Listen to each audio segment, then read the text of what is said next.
Have you ever wondered about the women behind the great prophets of the Bible?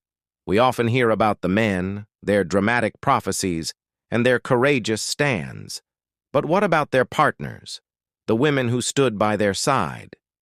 Today, we're diving into the story of one such remarkable woman, the wife of the prophet Isaiah.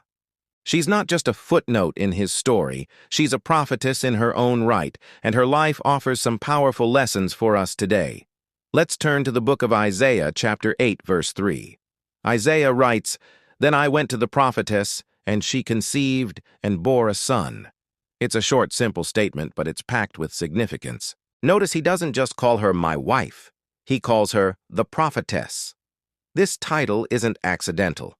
In the original Hebrew, the word is ha-neviah, the same title given to other prominent female prophets like Miriam and Deborah.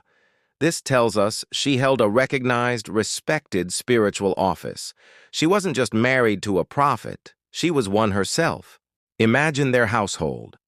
It must have been a home filled with divine revelation, prayer, and a deep sense of purpose.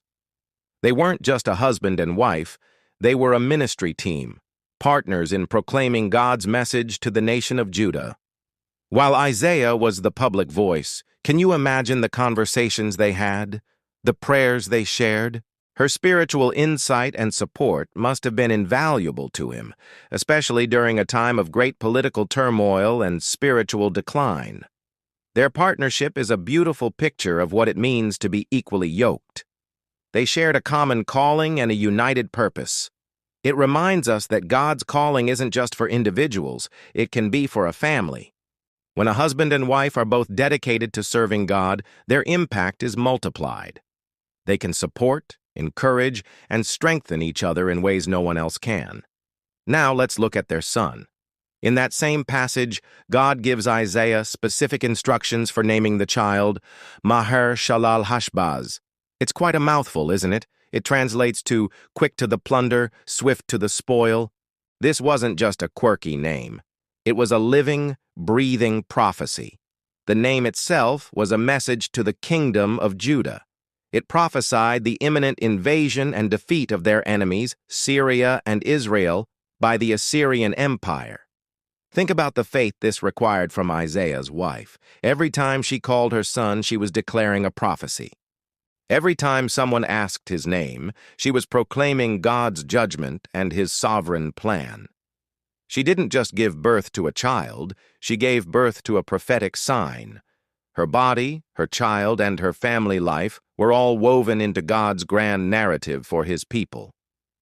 This is a powerful reminder that our ordinary lives, our homes, our children, our daily routines, can be used by God for extraordinary purposes. He can turn our normal into a platform for his message. So, what can we learn from this prophetess? First, her story elevates the role of women in ministry and in the home. She was a wife, a mother, and a respected spiritual leader. It shows us that these roles are not mutually exclusive, but can be beautifully integrated. Second, her life demonstrates the power of a shared calling in marriage. When a couple is united in purpose and spirit, they can become a formidable force for God's kingdom. Finally, she teaches us that our entire lives can be an act of worship and a prophetic statement.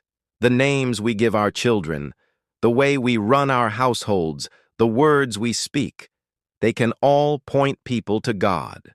The story of Isaiah's wife, the prophetess, might be brief, but it's incredibly profound.